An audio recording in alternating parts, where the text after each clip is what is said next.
January 22, 1944, the Linga anchorage, south of Singapore. The air hangs thick and heavy, a blanket of tropical heat over the slate-gray sea. The water here is deep, protected, a perfect hideaway for giants, and here she rests. The Battleship Musashi. From the low deck of a supply tender, she is not a ship but a geography, her main. Battery turrets, each housing three 18.1-inch guns, rise like fortified citadels. Her pagoda-style superstructure, a labyrinth of bridges, fire control stations, and rangefinders climbs skyward in a defiant assertion of imperial power. The rising sun. Emblem painted stark on her bow, glows blood-red in the low morning light. The scene is deceptively calm. Sailors in white uniforms move like ants along her vast main deck, a surface of steel plate over 800 feet long. The low hum of auxiliary generators vibrates through the hull, a faint smell of fuel oil, paint, and simmering rice from the galley drifts across the water. She is the pinnacle of a fading dogma, the belief that the largest guns on the most heavily armored hull will command the seas. She and her sister, Yamato, are the most powerful battleships ever constructed, secrets, national icons, yet for over a year she has been a queen without a throne, a sword kept sheathed, waiting for a single, perfect moment that may never come. Across the Pacific, a different kind of naval power, born not of armor but of aviation and agility, is hunting, and it is searching for her. The story of Musashi does not begin in a dry dock, but in a conference room. It is born from the ashes of one world war and the brittle architecture of peace that followed. The 1922 Washington Naval Treaty was a landmark of disarmament, a global attempt to prevent a ruinous naval arms race. It imposed strict tonnage limits on capital ships, battleships and battlecruisers for its signatories. For the Empire of Japan, allocated a fleet tonnage ratio of 3:5 relative to the United States and Great Britain. The treaty was not a stabilizing document, but a symbol of imposed inferiority. It was, in the eyes of many within the Imperial Japanese Navy's leadership, a Hawkeye, a humiliation.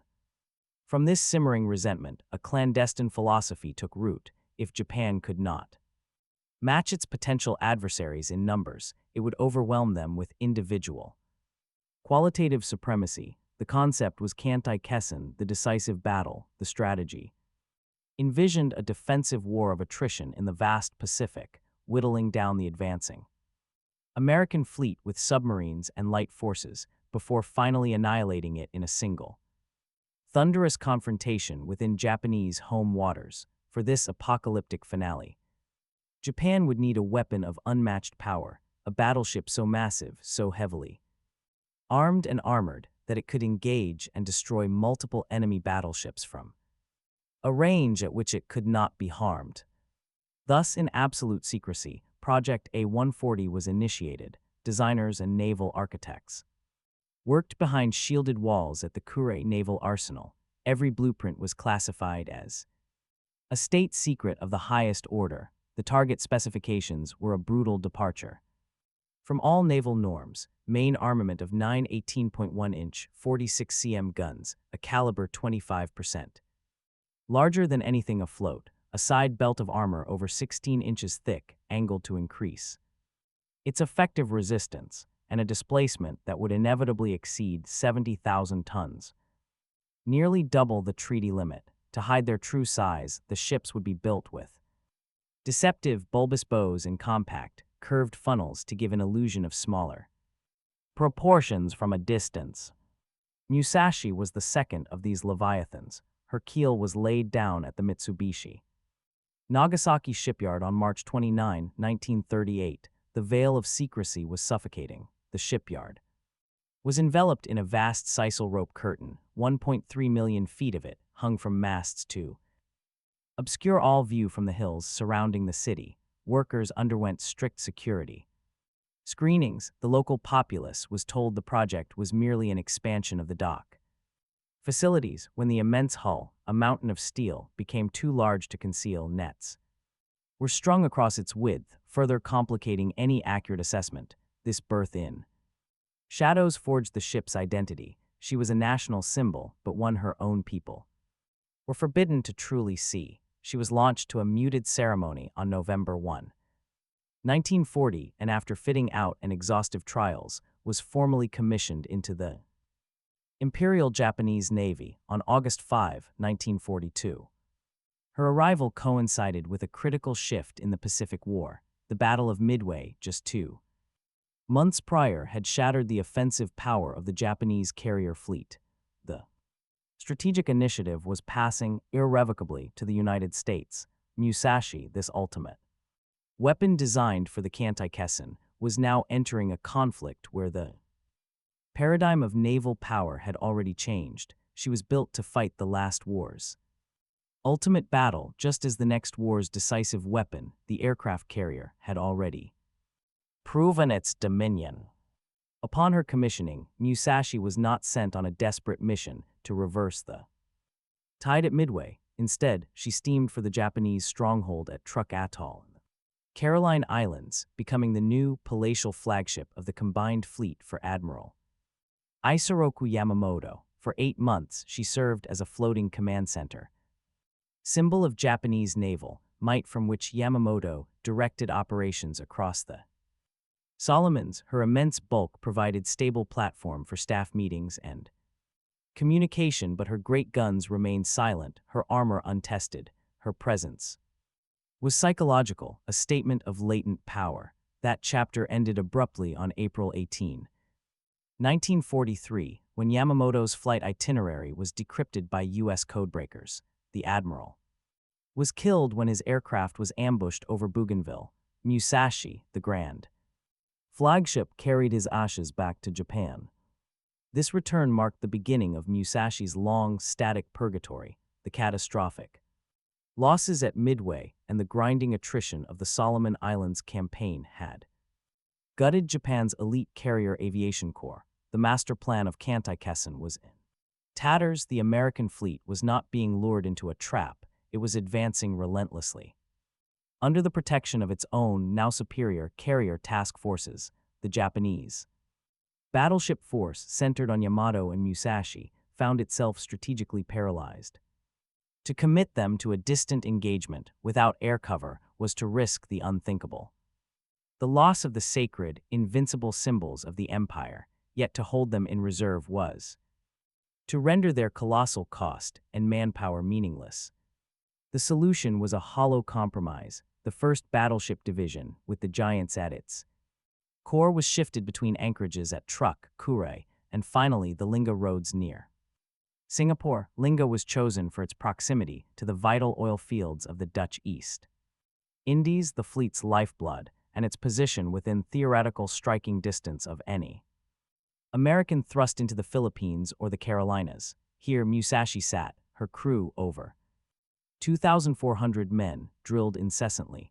They exercised damage control, fired the secondary batteries at sled targets, and maintained the pristine condition of the ship. They lived in a world of polished steel, ritual, and waiting. Fuel was too precious for frequent long-distance sorties. The grand strategy had devolved into a reactive holding pattern. Preserve the fleet, conserve its oil, and wait for the decisive battle opportunity that High Command still fervently believed would come.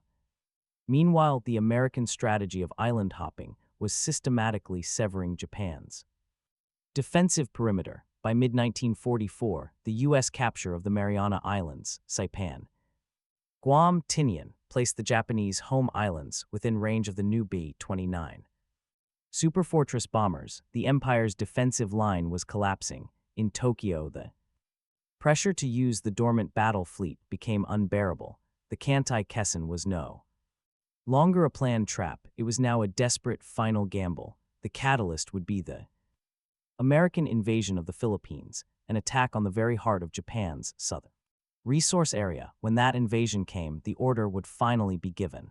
The great sword, polished and honed for years in its scabbard, would be drawn for one last furious slash. For Musashi, the long wait at Linga was about to end, not in the controlled, decisive engagement she was built for, but in a chaotic, high-stakes operation where she would be not the hunter, but but the primary target. Within the armored citadel of Musashi lived a microcosm of Imperial Japan. Her crew of approximately 2,400 men was a rigid hierarchy, a society bound by steel and tradition. Life was dictated by the ship's rhythms, the watch bells, the drills, the meticulous cleaning of every surface. For the enlisted men, quarters were cramped, hot, and humid. They slept in canvas hammocks slung from overhead pipes or in narrow bunks, the air thick with the smell of sweat, brine, and machine oil. Their world was one of endless maintenance, scraping paint, polishing brass, swabbing decks, a ritualized busywork to fill the days of waiting. Yet there was pride. To serve on Musashi was a mark of elite status. The ship was a national icon, and her men knew it. They were the custodians of a technological marvel. The ship's bakery produced fresh Anko buns. Her galley could serve thousands of meals.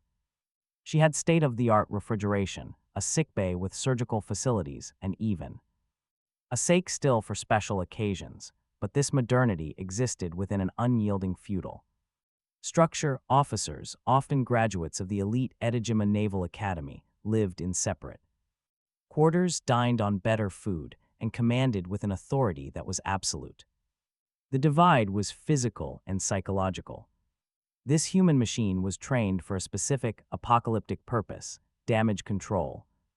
Parties rehearsed sealing compartments and fighting fires until their movements were instinctual. Gun crews for the massive 18.1-inch turrets practiced the complex ballet of loading the 3,200-pound shells and 880-pound powder charges in a simulated deafening sequence. They trained for the surface battle of their dreams, a straight line artillery duel, but a quiet, unspoken anxiety likely permeated the lower decks. They were the crew of the world's most powerful battleship, yet they had spent the war in retreat and in action, while news, often censored but whispered, told of dwindling carriers and lost islands. Their faith was in the ship's impregnability, a belief forged in the knowledge of her 16-inch belt armor and her 18-inch turret faces.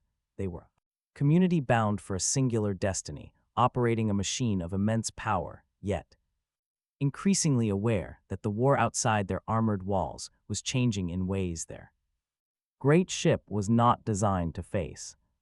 Musashi was not merely a ship. She was the physical embodiment of a singular, uncompromising design philosophy, absolute offensive and defensive power. Every aspect of her construction sacrificed speed, agility, and even habitability for resilience and firepower. Her main armor belt, constructed from Vickers hardened steel, was 16.1 inches thick at its strongest point, angled at 20 degrees to increase its effective thickness against incoming shells. This citadel armor, protecting her magazines and machinery spaces, was designed to withstand direct hits from the 16-inch shells of American battleships at standard combat ranges.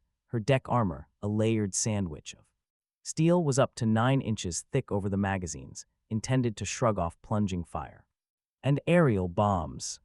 Her primary weapons were an exercise in ballistic supremacy, 9 18.1-inch Type 94.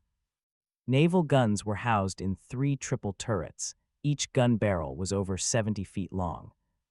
The shells they fired, 2 types, the Sanshiki anti-aircraft projectile and the massive armor-piercing AP shell, weighed 3,200 pounds. The AP shell could theoretically penetrate over 16 inches of hardened steel armor at a range of 20,000 yards. The fire control system, centered in the towering pagoda mast, featured massive 15-meter stereoscopic rangefinders, some of the largest optical instruments ever mounted on a warship. The theoretical engagement range was staggering, over 25 miles, a distance where the target would be below the horizon, requiring spotter aircraft to correct the vol of shot. But this fortress had its flaws, many born from the very obsession with the battleship. Duels, her anti-aircraft battery, though formidable on paper, was a patchwork of different systems added over time. It featured 127 dual-purpose guns, 25 Type 96 autocannons in single, double, and triple mounts, and later 13.2 machine guns.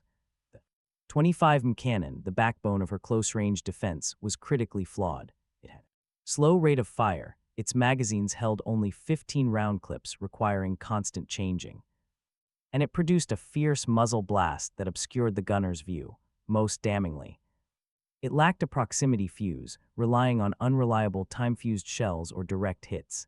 The ship's sheer size also made her a stable gun platform, but a ponderous and slow-turning vessel with a tactical diameter of over 700 yards. Her underwater protection system, series of liquid-filled compartments and armored bulkheads, was sophisticated, but it was designed to withstand torpedoes of a smaller yield than those now carried by American aircraft. She was a masterpiece of 1930s naval architecture, a steel island built to win a gunfight, entering an era defined by the agile, long-range strike of aviation. For the admirals of the Imperial Japanese Navy, Musashi and her sister were not just weapons but sacred trusts. They represented the ultimate expression of Yamato. Damasha, the Japanese spirit, forged in steel. This symbolic weight created a profound operational paralysis. To risk them was to risk national morale and the very identity of the Navy itself. Admiral Isoroku Yamamoto, though a carrier aviation advocate, understood their symbolic power, using Musashi as his flagship. After his death, this caution hardened into dogma under successors like Admiral Mainichi Koga and, later, Admiral Somu Toyoda, Commander-in-Chief of the Combined Fleet in 1944. The command philosophy became one of preservation for the perfect moment. The decisive battle was the only contingency justifying the commitment of the Yamato-Class. Every American advance was measured against this theoretical climax. When the U.S. invaded the Gilbert Islands, then the Marshalls, then the Marianas, the question in the operations room in Tokyo was the same. Is this the main thrust? Is this the battle? Each time the answer was no. The battleships remained at anchor, burning precious fuel in exercises but seeing no combat. The American island-hopping strategy, bypassing strongholds, deliberately denied Japan the set-piece engagement it craved. This created a corrosive tension within the high command. Younger, aggressive staff officers chafed at the inactivity, seeing the idle giants as a waste of resources. Others, more realistic, feared that the perfect moment had already passed, that the carrier had rendered the battleship obsolete. Yet to voice this heresy was career suicide. The result was strategic schizophrenia. Plans were drawn for grandiose operations like Khan, the reinforcement of Bayek, which were then cancelled at the last moment. The fleet would sortie from Linga, only to be recalled when the tactical situation was deemed unfavorable. This cycle of alarm, preparation, and aborted mission wore on crews and commanders alike. For Admiral Toyoda, the looming invasion of the Philippines in late 1944 finally forced the issue. The operation plan, Shogo Victory Operation, would commit the entire fleet, including Musashi and Yamato, in a final all-or-nothing gambit. The dilemma was resolved not by strategic wisdom, but by desperation. The sword would be drawn at last, not in a controlled duel, but in a chaotic last-ditch melee. While Musashi waited in her tropical anchorage, her principal adversary was not a ship, but a system, U.S. naval intelligence, through the monumental effort of codebreakers in the Fleet Radio Unit Pacific, FRUPAC, had cracked the Japanese naval cipher JN-25. This magic and ultra-intelligence provided American commanders with an unprecedented window into Japanese intentions, fleet movements, and even the status of their capital. Ships. They knew of Musashi's existence, her general characteristics, and her location. With remarkable accuracy, she was not a phantom but a tracked asset designated as a primary target. The United States Navy had pursued a divergent path from the Japanese, while Japan invested in superlative individual vessels for a theoretical decisive gunnery engagement. The U.S. invested in a new doctrine, carrier-centric task force warfare, integrated with a sophisticated logistics network. The Fast Carrier Task Force TF-38, later TF-58, was the sharp tip of this spear. It was a balanced, flexible weapon system composed of multiple aircraft carriers protected by rings of fast battleships, cruisers, and destroyers, a fleet. In being that combined scouting, strike, and defensive capabilities, its creed was offensive projection of air power. To this end, American naval aviation had evolved specifically to hunt and kill armored behemoths. The primary instrument was not the battleship's shell, but the aircraft. Delivered torpedo and bomb. The TBF Avenger torpedo bomber carried the Mark 13 torpedo, which by 1944 had been refined from a notoriously unreliable weapon into a devastating one. Its improved gyroscope, wooden drag ring, and slow, low-altitude delivery profile allowed it to run true and strike below an enemy's armored belt. The SB-2C Heldover and older SBD Dauntless dive bombers carried 1,000-pound and 2,000-pound semi-armor-piercing bombs designed to pierce deck armor. The pilots of these aircraft were trained in coordinated, multi-axis attacks to overwhelm a target's defenses. They practiced the hammer and anvil approach, dive bombers attacking from high altitude to draw anti-aircraft fire and cause topside damage, while torpedo bombers skimmed in low from multiple bearings, making evasive maneuvers impossible. For the Americans, Musashi was not an invincible monster, but a huge, slow-moving target. Problem of ordnance delivery, physics, and coordination. Their entire operational apparatus, from intelligence to deck crews to pilots, was focused on creating the conditions where that problem could be solved with massed, orchestrated violence. Musashi never sailed alone in concept. Her existence was perpetually twinned with that of her sister, the battleship Yamato. Commissioned just months earlier, Yamato was the lead ship of the class, and in the nuanced hierarchy of the Imperial Navy, held a slight primacy. They were two pillars of the same doctrine, two blades of the same sword. For much of the war, their fates were parallel lines, shared anonymity during construction, shared in action at Truk and Linga, shared duty as fleet flagships. They were each others' only peers in a navy, indeed, a world that could produce nothing like them. This duality created a comparative dynamic that permeated their service.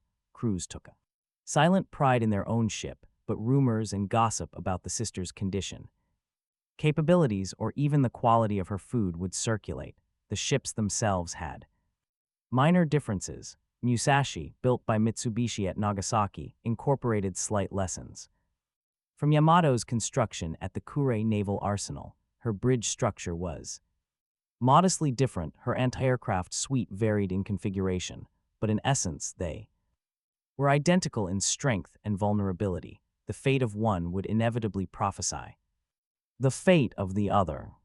Their tactical deployment reinforced this bond. They were the core of the first battleship division, intended to operate together, concentrating their unmatched firepower to destroy any enemy battle line. American war planners saw them the same way. Target X and Target Y, the dual crown jewels of the Japanese fleet, whose elimination would shatter enemy morale and remove the last surface threat to American amphibious operations. The sinking of one would not be a complete victory, it would be a prelude. The American Fast Carrier Task Force understood that to achieve total dominance, both Titans had to fall. For the Japanese High Command, the loss of one would be catastrophic, but the loss of both would be apocalyptic, the definitive end of the battleship era and a mortal blow to the Navy's identity. Thus, as Musashi sortied into the Sibuyan Sea in October 1944, Yamato steamed beside her. They were together as always, two symbols of a fading empire moving in lockstep towards a reckoning that would test the very principle of their existence. The outcome for one would irrevocably mark the pass for the other. October 24, 1944, the Sibuyan Sea, Philippines, 08:10 hours.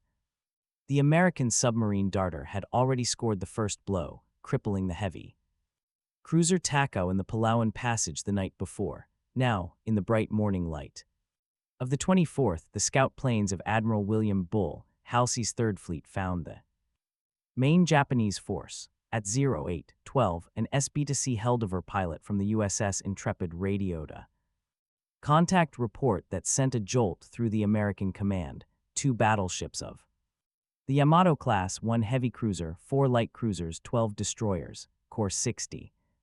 Speed 12 knots.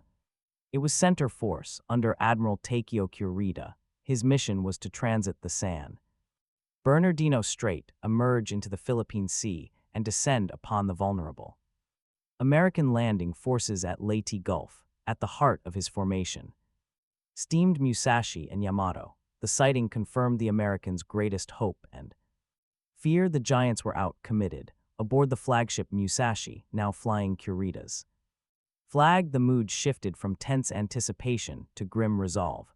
General quarters sounded a deep, insistent clangor echoing through the armored corridors. Hatches slammed shut, men ran to stations, donning padded anti-flash gear. The great turrets, which had never fired a shot in anger, began a slow, hydraulic rotation to starboard, tracking the sky. The first wave of American aircraft, over 24 fighters, dive bombers, and torpedo planes from the carriers Intrepid and Cabot, arrived shortly after 10:25. The Japanese fleet exploded into a storm of anti-aircraft fire, the sky filled with the black, expanding blossoms of 127 flak and the frantic red tracers of the 25 batteries. Musashi became the focal point. Her massive pagoda superstructure blazed with gunfire. At 10:29, a 500-pound bomb from an SB-to-C Heldover struck near her forward 6.1-inch turret, spraying the deck with shrapnel but failing to penetrate the thick armor below. Minutes later, a torpedo from an Avenger slammed into her starboard bow. The impact was a deep, shuddering boom felt through the entire length of the ship. A column of water shot higher than the bridge. The damage was forward, below the waterline. Musashi took on a slight list to starboard, but her damage control parties superbly trained, counterflooded compartments on the port side. The list corrected. She had been wounded but not slowed. The feeling aboard was one of defiant confidence. The fortress was holding. It was a fleeting illusion. The American attacks were not a series of raids, they were a sustained industrial-scale onslaught. Halsey had turned his entire Third Fleet, over 1,000 aircraft, toward Kurita's force. The second wave, then the third, then the fourth arrived in relentless succession. Each wave studied the last, refining their approach. They concentrated on the largest target. By early afternoon, Musashi was the anvil. Dive bombers plunging from the sun sought to disable her topside, her fire control directors, her communication arrays. Torpedo bombers, flying low and fast, coordinated their runs from both port and starboard, forcing the great ship into an impossible dilemma: turn to present the armored belt to one set of torpedoes and expose the more vulnerable stern or broadside to another. By 13:30, the cumulative damage began to tell. 2 more torpedo hits on the starboard side and at least 3 more heavy bomb hits had been recorded. 1 bomb wrecked a hydraulic room for the main rudder, though backup systems took over. More critically, the flooding from the torpedo hits was progressive. The armored citadel remained intact, but the unarmored bow was being slowly chewed apart, dragging the ship lower. In the water, her speed began to drop from 24 knots to 22, then to 20. A gap opened between her and the main body of Kurita's fleet. She was becoming a limping giant, separated from the herd, and the wolves were circling with undiminished fury. 14:00 hours, Sibuyan Sea. The separation was critical, as Musashi's speed faltered due to progressive bow flooding. Kurita's main force, under relentless air attack itself, was forced to press on toward the San Bernardino Strait. At 15:00, Admiral Kurita made a painful decision. He ordered Musashi to reverse course and head for the relative safety of the Japanese-held island of Mindoro, escorted by the heavy cruiser Tone and 2 destroyers. It was a death sentence. Isolated and slowed, the battleship became the sole focus of the next American air groups. The 5th major wave, from the carriers Enterprise and Franklin, arrived just before 15:30. The pilots saw a magnificent, terrifying sight, a battleship of unimaginable size trailing a long, dark oil slick, her bow so low that her forward main turret seemed to plow through the sea. She was listing slightly to port now, from earlier counterflooding, but her anti-aircraft guns still spat defiant fire. The attack that followed was a masterclass in coordinated execution. Dive bombers from Franklin screamed down, placing 1,000-pound bombs amidships, further wrecking the superstructure and starting fierce fires that gutted crew quarters and secondary gun positions. Then came the torpedo bombers, Avengers from Enterprise and Intrepid, executed near-perfect anvil attack. One group lined up for a run on the port beam.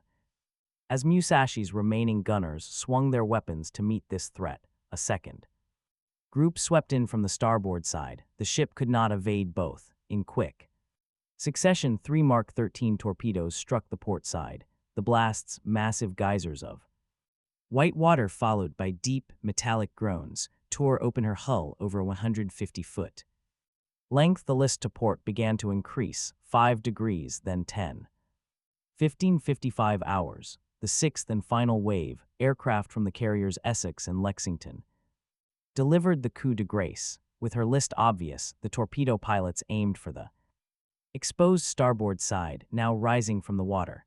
2, possibly 3 more torpedoes hit high on the starboard hull. These were fatal. They demolished the final watertight integrity of the starboard machinery spaces and hull bulges. The list to port rapidly accelerated to a catastrophic 30 degrees. Inside the ship, the world canted violently. Unsecured equipment crashed across compartments. The lights flickered and died, replaced by emergency battery lamps casting stark shadows on buckling bulkheads. The roar of inrushing water drowned out the shouts of damage control teams. On the bridge, Captain Kenshiki Kato and Admiral Kurita's staff knew the end had come. At 16:12, the order was given: abandon ship. The once-proud pagoda mast was nearly horizontal. The sea poured into open hatches and shattered portholes. The ship's main 18.1-inch turrets, their hydraulic systems dead, tore free from their massive barbettes and slid into the water with a thunderous roar. The Imperial Japanese Navy battle ensign, still flying from the mainmast, dipped into the green water of the Sibuyan Sea. Musashi rolled onto her port side. For a moment, her massive, barnacle-crusted bottom and still turning port propeller were exposed to the sky. Then, at approximately 1936, on October 24, 1944, she began her final descent. The bow plunged under the stern, rose high, and with a vast, sucking roar of escaping air and collapsing steel, the 73,000-ton Titan slipped beneath the waves. Over 1,000 of her crew, including Captain Kato, went down with her. The surviving destroyers in tow moved in through the gathering darkness, pulling oil-soaked, shell-shocked survivors from the warm, debris-strewn water. The Kantai-Kessen had not been a decisive battle of guns, but of aviation. The fortress had been breached not by a pier, but by a swarm. Dawn on October 25, 1944, revealed an empty expanse of ocean where Musashi had fought and died, the heavy cruiser Tone and the destroyers Kiyashimo, Hamikaze, and Isakaze had labored through the night, plucking 1,376 survivors from the water.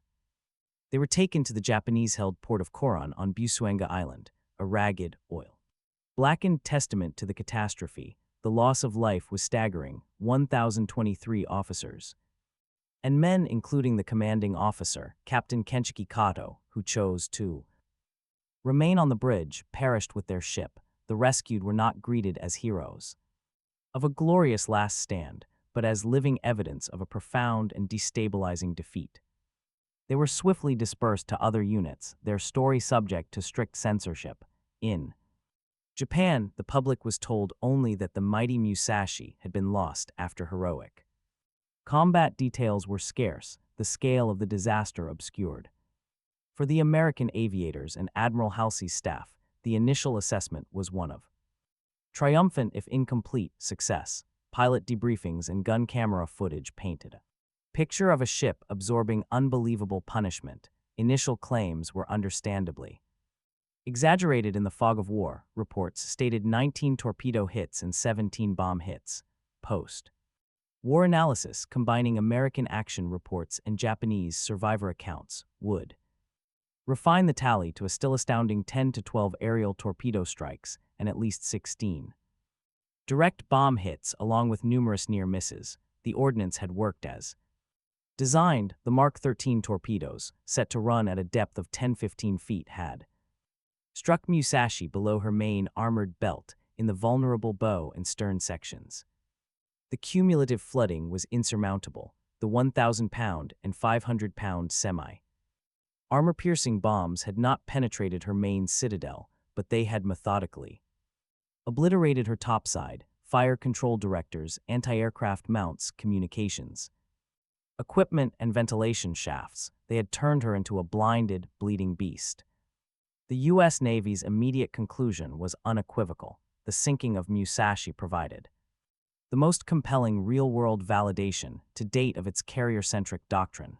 It proved that even the most heavily armored battleship, without friendly air cover, could be destroyed by coordinated, massed air power. The psychological impact on the American fleet was as significant as the tactical victory. The aura of invincibility surrounding the Japanese super battleships had been shattered, as Admiral Halsey's task forces turned north to engage the Japanese carrier decoy force in the battle off Cape Engano. They did so with the confirmed knowledge that the greatest surface threat in the Philippine Sea had already been removed from the board by their aircraft. The myth of the unsinkable fortress had dissolved in the waters of the Sibuyan Sea. The loss of Musashi did not occur in a vacuum. It was the central, catastrophic event in a sequence of failures known as the Battle of Leyte Gulf. While Musashi was succumbing in the Sibuyan Sea, the southern Japanese force under Admiral Shoji Nishimura was being annihilated in the Surigao Strait that night by American battleships in history's last crossing of the T. The following day, October 25, saw the climactic surface action off Samar, where Kurita's center force, including Yamato, failed to destroy a lightly escorted American escort carrier group, and the battle off Cape Engano, where the remaining Japanese carriers were sacrificed as decoys. Leyte Gulf was not just a defeat, it was the functional extinction of the Imperial Japanese Navy as a cohesive, offensive fighting force. Within this collapse, Musashi's sinking held a unique symbolic weight. It removed one of the two pillars of Japan's naval identity. The psychological blow to the Imperial Navy's high command was profound. The ship that was to be the centerpiece of victory had been destroyed before ever firing her main guns at an enemy surface target. The decisive battle doctrine was now a proven fantasy. The strategic void left was not merely one of lost tonnage, but of lost purpose. With her gone and the fleet shattered, Japan's naval strategy collapsed into a defensive, almost static posture, centered on the final defense of the homeland. Oil, now critically scarce, would be hoarded for Yamato and a handful of remaining heavy units, which swung listlessly at anchor the inland sea. This set the stage for Yamato's own, even more starkly symbolic end. On April 7, 1945, in a final, desperate operation named Tengo, Yamato was ordered on a one-way mission to beach herself at Okinawa and fight as a static fortress. With only enough fuel for a single voyage and a token escort, she sailed without air cover. The result was a grim echo of her sister's fate. Detected almost immediately, she was subjected to a near identical onslaught from hundreds of U.S. carrier aircraft, struck by at least 11 torpedoes and 8 bombs. Yamato exploded and sank with even greater loss of life. The sinking of the two sisters bookended the final, fatal 6 months of Japan's naval war. Musashi's destruction proved it was possible. Yamato's confirmed it was inevitable. The era of the battleship as the arbiter of sea power, a concept that had reached its zenith in their design, was irrevocably over, closed not by a rival dreadnought, but by the skies their builders had ultimately failed to command. The waters of the Sibuyan Sea are deep and quiet now, the oil slicks and debris fields Vanished decades ago, but the story of Musashi lingers, not as a tale of a simple sinking, but as a profound parable of technological hubris and the relentless evolution of warfare. She was the ultimate expression of a paradigm, the belief that dominance at sea would be decided by ever larger artillery mounted on ever thicker armor. Her very existence was a response to a treaty, a challenge to a world order, and a symbol of national ambition, yet she was completed into a world that had already moved on.